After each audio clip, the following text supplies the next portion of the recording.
It is time to roar around the ring for one final time in 2025. That dude, Darrell Taylor, is here with me. I'm Justin Valentine. The end of 2025 means the end of John Cena's final run. Saturday night's main event in DC saw John Cena tap out to Gunther in his final match. The celebration afterwards, Triple H came out with the entire roster, the video tribute. Triple H heard a lot when it came to the reaction from that live crowd and the decision to have him tap to Gunther. So, Daryl, your reaction to John Cena tapping out in his final match, but also the reaction that Triple H got afterwards. I think that Cena losing the match in general was perfectly fine. I think actually was the way to go. And then the way he did tap out, with the accepted, relaxed, sort of blissful smile on his face, just like, look, man, I gave it all I had for 20 some odd years. Yep. You know, I got nothing else. I'm ready to go home and call it a day. Now, my gripe with that was that it kind of like nullified Gunther's like headlock. You know what I mean? And just that response was like, okay, you're kind of making it look like, hey, on the nose here, this isn't really hurting me. I'm kind of chill with this. But no, I like the fact that he lost. Post-match response from the crowd, I feel like they went into business for themselves. It's just kind of like shit on the whole ordeal there at the end. I wasn't really cool with it. I thought they could have just saved that for like, hey, man, if you want to piss and moan about it, do it online. Yeah. We're trying to enjoy a moment here. Send this guy off. Right. So it was like the whole celebration was happening in the midst of people like just crapping on it. Right. You know, and it's like, why are we doing this? What's happening? Yeah, look, John Cena has said on numerous occasions throughout this final run, he wants to leave the place better than he found it, right? He wants to highlight the next generation. I mean, the entire show was about highlighting NXT talent and so on. He didn't want a typical tribute show. So it's not a surprise that he lost in his final match. You and I talked about it heading into it, especially when we found out it would be Gunther. Yeah, they're most likely going to do this, right? Gunther retired Goldberg. Gunther is looked at as a dominant guy on the roster. They want to make him look that way, especially because he's not currently a champion. There's rumors of a Brock Lesnar feud coming up in WrestleMania. If you're going to lead him to that WrestleMania feud, you want him looking strong. So what better way than to retire John Cena? Look, we get too up in the air when it comes to wins and losses. It's not that big of a deal. And if anyone ruined Cena's final night, it was that live crowd, because it's exactly what you said.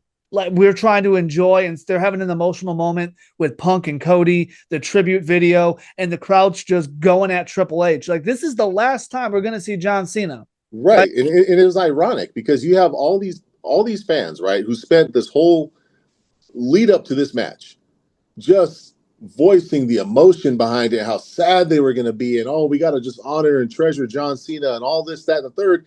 And then when we get to the actual night to do it, because you promised yourself that things were going to go a certain way, and you didn't get what you promised yourself. Yep. Now, well, just F it all. I'm going to just screw this whole thing. I don't like the way this happened. It's like, we're trying to like do exactly what we were doing for like a whole year leading up to this moment. And apparently at some point we were just like, well, I didn't get what I want, so F it.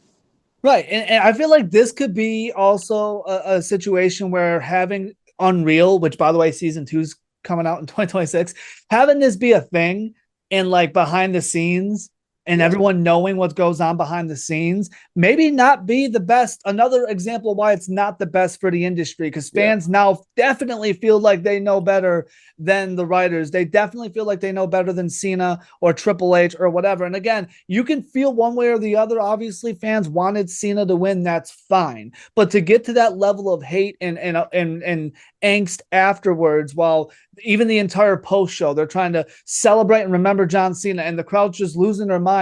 By the way, for everyone that wants to be all righteous out there when it comes to, you support Triple H or not, there were "We Want Vince" chants. Oh my God. So we're really going to get I'm righteous. How dare you support WWE for this? And you're out there chanting, "We want Vince." Lest we forget, not even the controversy with Vince, lest we forget how irate like 99.9% of us were that it was Baron Corbin who retired Kurt Angle because Vince was just so dead set on that being the match for WrestleMania.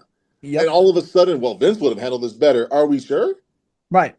Right. And I mean, again, that's where fans, it's the IWC as they call it, right? And fans feel like they know better and whatever it may be. That's fine. But again, wins and losses really doesn't matter. And at this point, especially with how big of a stage WWE is on right now, it's important for the wins and losses for the new generation, which is why they went the way they did, because you don't want the predictable, finish. You want the company looking strong and a guy like Gunther looking strong, because yes, John Cena's done, but WWE is not. So yes, let's have Gunther look strong because he's the one that's sticking around. Why are we going to put Cena over? For what?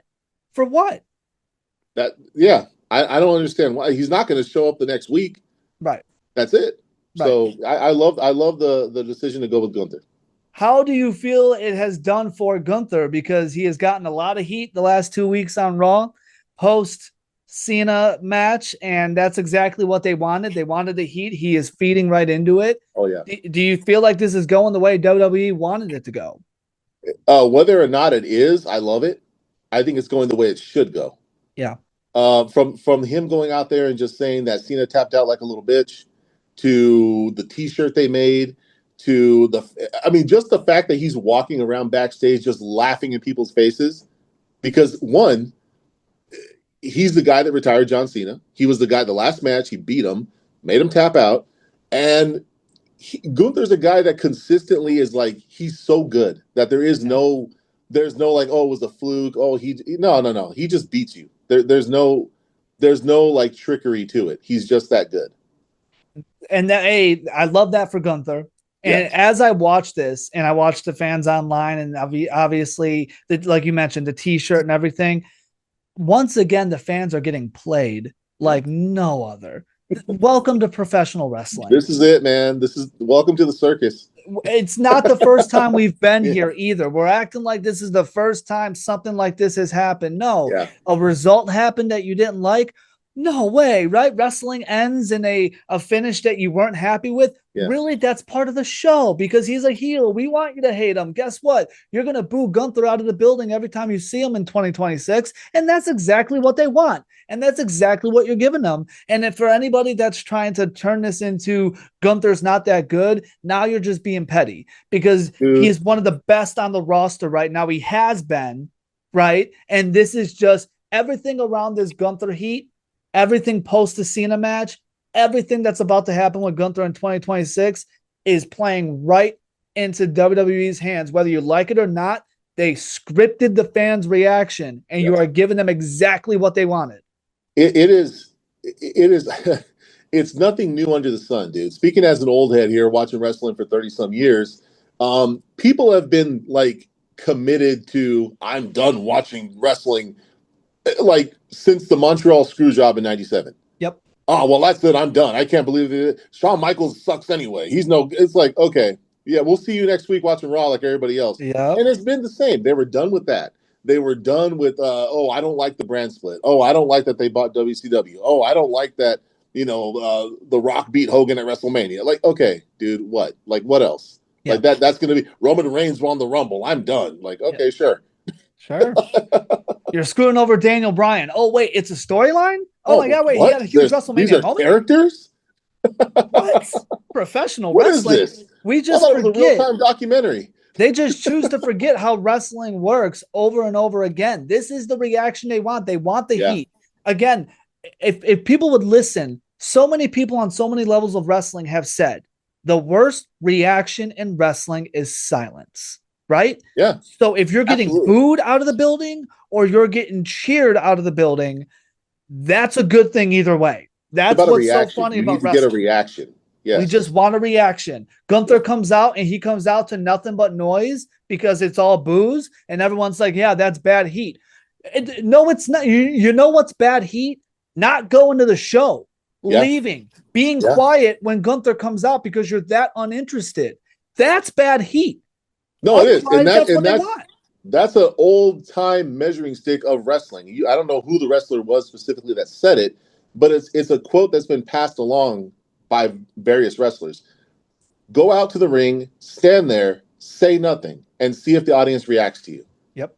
If they boo you, if they cheer you, you got them. If they're crickets, you're not over. Yep. And that's it. So again, all that, even though it was disrespectful at the end of Cena's night, and then of course Gunther since then on both episodes of Raw that he's showing up, it's exactly what they want. They love it because Yeah. guess what? You're going to keep watching, even though Yep. you're pissed off while you're watching. Yeah. Again, another funny thing about wrestling, you can be pissed off all you want when it comes to watching, but you're Yeah. still watching, so we're happy, Well, you right? know what? And you just said something that's pretty key.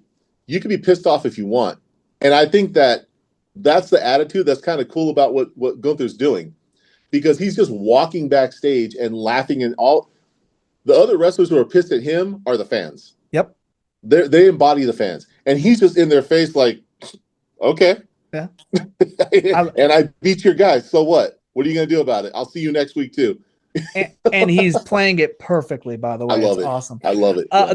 The other big thing since Survivor Series was the masked man around the Vision, and that was revealed a couple weeks ago to be Austin Theory at the end of Raw, and helping out the Vision, worked with the Vision in the tag match this week on Raw.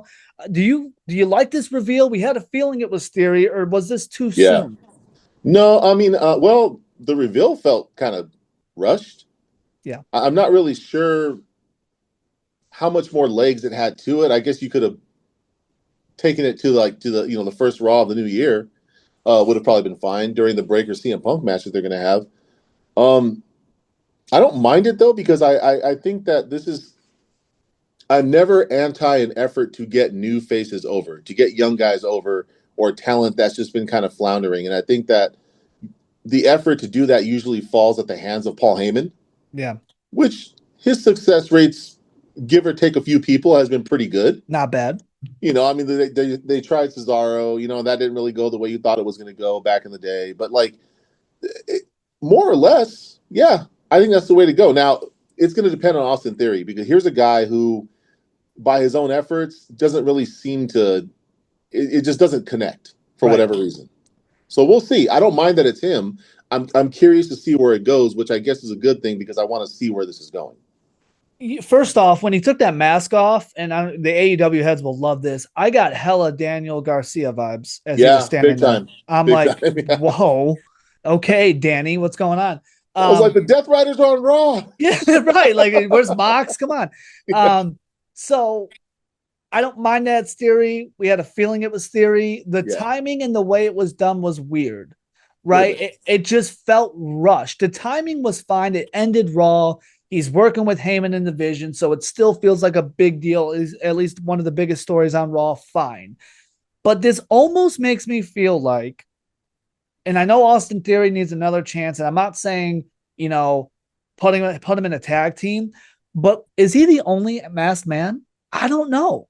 It feels like we rushed this because there is more than one. There was a lot of people looking at the guy at Survivor Series, which I think was Theory, and then the guy that showed up on Raw to help Logan Paul, which didn't look to be Theory. I mean, again, we're being overly staring, and it's a guy in a mask and a hoodie, so you don't know. Yeah. But so I was kind of like, okay, probably not. But then when they just took the mask off Theory the next week, I'm thinking this felt rushed. It felt like it should have been a bigger deal. And it still could be for Theory, but the timing and rushing of it feels like maybe he's not the only guy. What would be the point, though? I don't know. I know a lot of people have thrown out Montez Ford out there. I want Montez Ford to get a push. I'm so with it, but this doesn't make any sense. Theory makes all the sense in the world because Theory has a history with Seth Rollins. He has a history of going off on his own. This type of character fits Theory. Montez Ford hasn't even broken up with the Street Profits yet, let alone they're still kind of in this weird floundering place as a team. But I mean, I would love to see Montez Ford. I just don't think that not right now, and not with this group. In my opinion, not in this story, but it goes, and it also, it's the same thing we said when we thought it was Theory. This is your last chance, dude. In my brain, I agree. I agree with you, and I would argue Theory was in a better place before he beat John Cena at WrestleMania. Yes, I feel like the John Cena match, again, which Cena predicted would happen, it's actually going to do more damage to you. And it did more damage to him because his stock was supposed to rise and it didn't. And the fans who were already skeptical about him as a solo star were like, oh, yeah, see, you were right. this guy's not really anything. He's just, and the John Cena match didn't matter. Right. So Right. And yeah, we'll see what goes from here. Theory would have benefited a lot more from a very good WrestleMania match with Cena that he lost. And the match wasn't that great. Wasn't that great?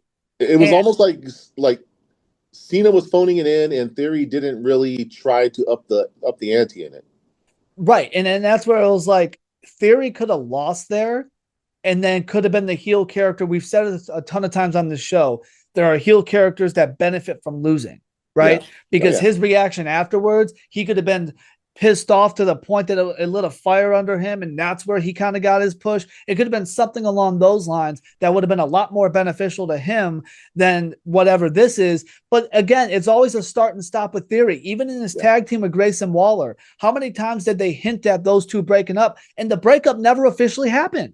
Right. And I know Theory said he was injured, but it's like you could have, instead of pushing him into this vision story, have him come out against a New Day and Grayson and have him be the big baby face to take out Grayson Waller, and just let's slow it down a little bit sometimes. There are certain guys that you can push right to the top because they're ready, and there are certain guys with potential that you just got to go, okay, a little bit at a time. And with Theory, they're like Money in the Bank, U.S. title, WrestleMania match with Cena, Vision. Like, how about we just like a solid feud with Grayson Waller that he wins? And then we go from there, right? I think he benefits a lot more from that.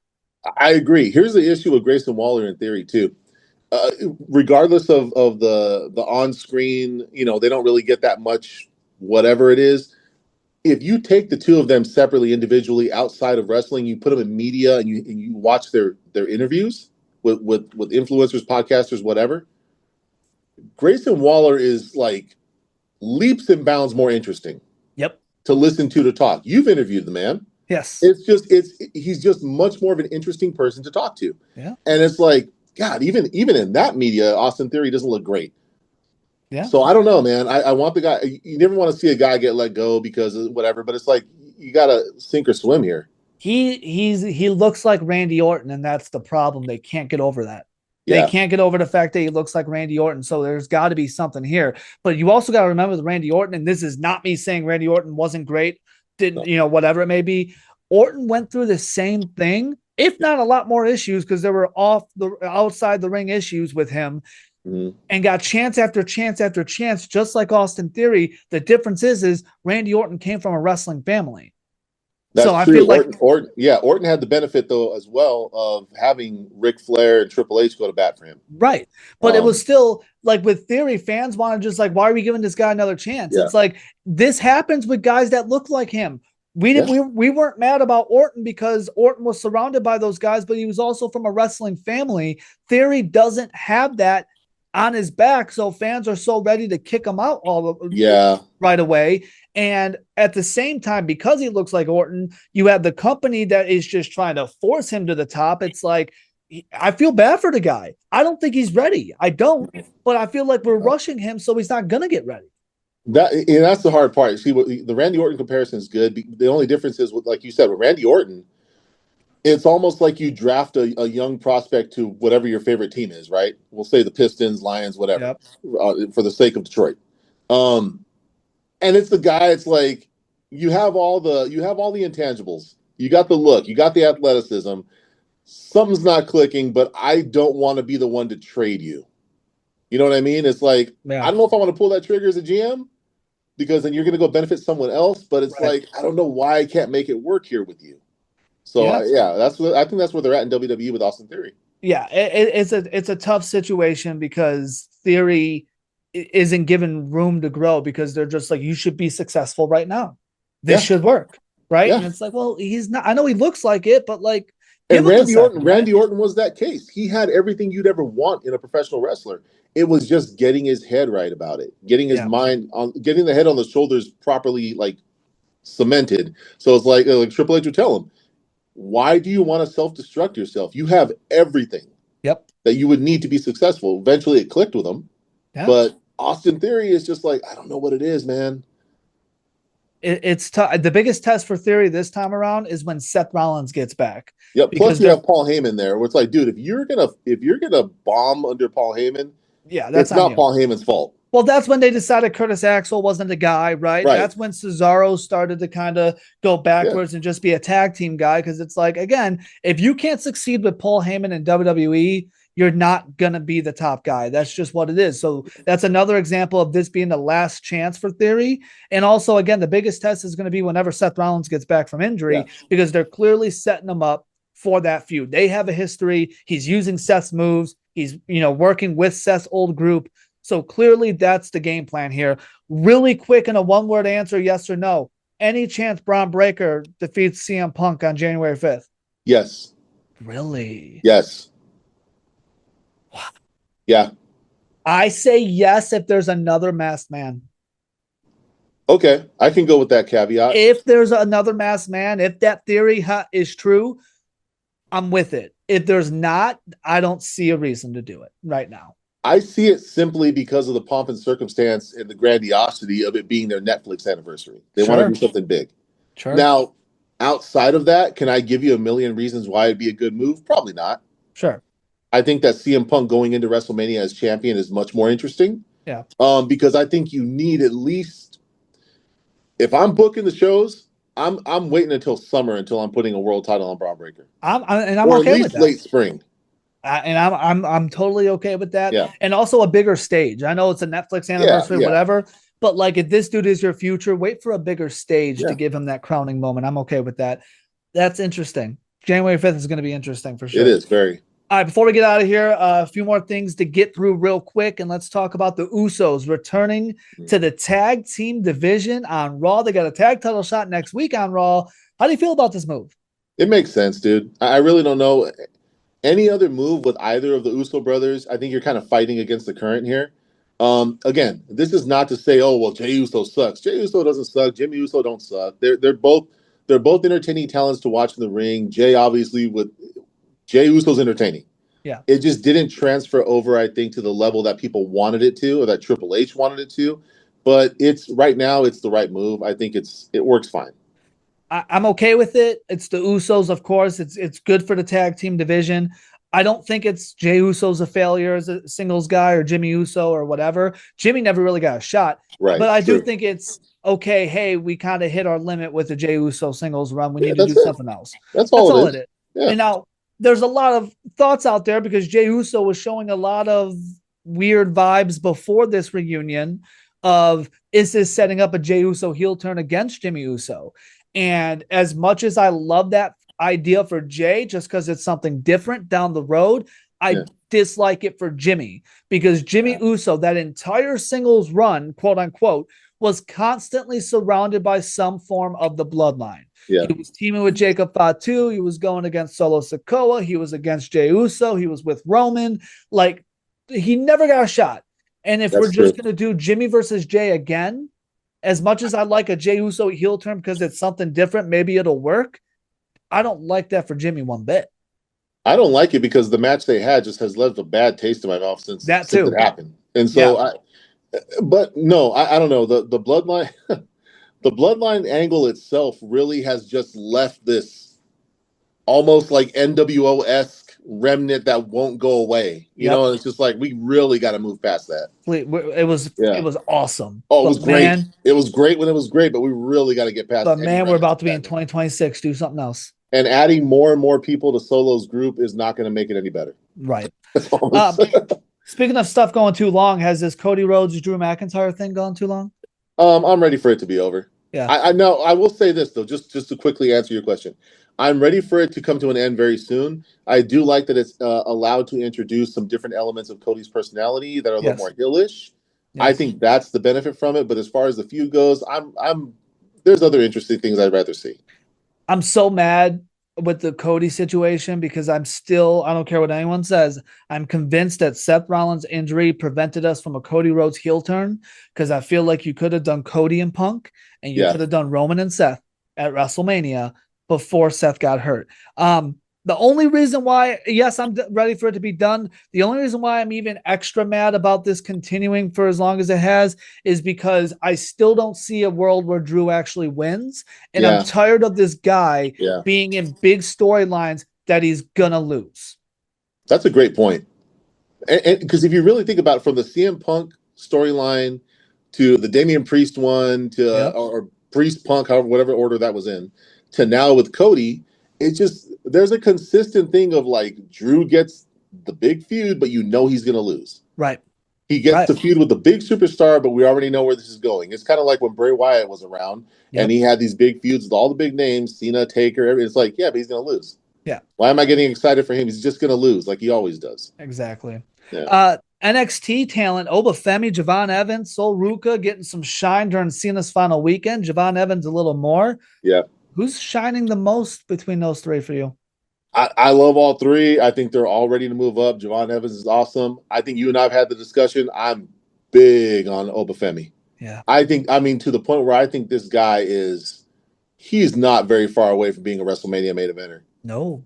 Like, I'm talking maybe a couple manias away to where it's going to be believable because he has everything you'd want in a wrestler.